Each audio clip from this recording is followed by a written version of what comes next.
Hello बच्चों, let's read the question. The question says given below are two statement. Statement 1 क्या बोल रहा है हमको? Morphine is a narcotic analgesic. It helps in relieving pain without producing sleep. ठीक है. Statement 2 कह रहा है morphine and its derivatives are obtained from opium poppy.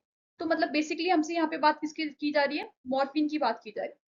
तो इस क्वेश्चन का हमारा की कॉन्सेप्ट क्या रहेगा बच्चों? इस क्वेश्चन का हमारा की कॉन्सेप्ट रहेगा मॉर्फिन. ठीक है, मॉर्फिन के बारे में हमको जानना है.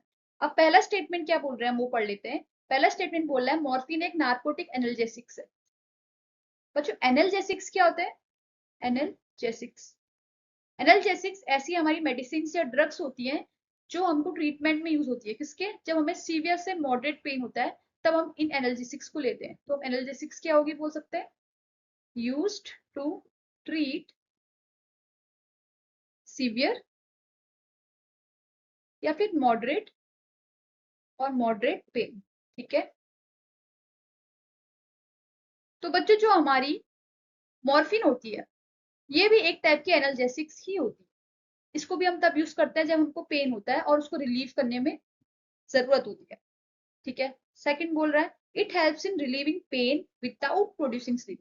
देखो it helps in relieving pain तो सही है, हमने अभी डिस्कस कर लिया, लेकिन यहाँ पे बोल रहा है विदाउट प्रोड्यूसिंग स्लीप. ये विदाउट नहीं, ये स्लीप प्रोवाइड करता है, विदाउट नहीं हो गया. ठीक है. अच्छी स्लीप लाते हैं, इनहेंसेस स्लीप बोल सकते हैं इसको. ठीक है. It enhances sleep. तो statement 1 just because of this without गलत हो चुका है.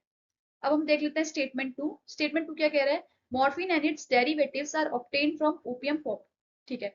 अब देखो जो मॉर्फिन होता है बच्चों, मॉर्फिन हमारा डिराइव कहाँ से होता है? जो मॉर्फिन होता है ये हमारा ओपियम से डिराइव होता है. Is derive from opium. और ये ओपियम कहाँ से डिराइव होता है? पॉपी प्लांट से. And opium is derive from Poppy plant बोल सकते हैं. और पॉपी प्लांट जो होता है उसका साइंटिफिक नेम भी बताते हैं.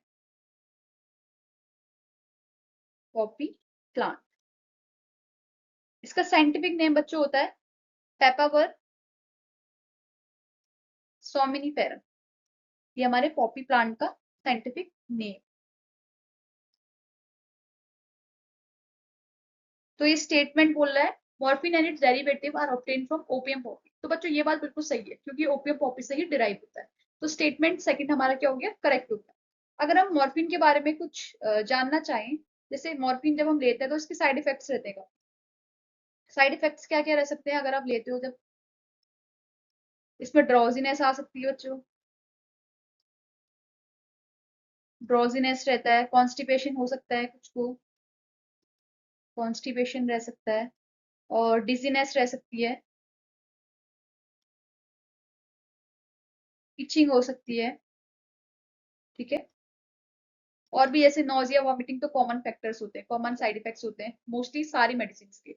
तो मॉर्फिन हमेशा बोला जाता है कि रिकमेंड करते हैं कि ओनली तब लेनी चाहिए जब डॉक्टर को कंसल्ट किया जाता है. तो क्या बोला जाता है कि always consult a doctor before taking this medicine. ठीक है. तो हमारा फाइनल आंसर क्या बन गया बच्चों? स्टेटमेंट फर्स्ट तो रॉन्ग है पर स्टेटमेंट सेकंड हमारा सही है. तो कौन सा ऑप्शन है ऐसा? ऑप्शन डी देखिए, statement first is false but statement second is true. तो हमारा फाइनल आंसर ऑप्शन डी बन गया. I hope you understood this question. Thank you.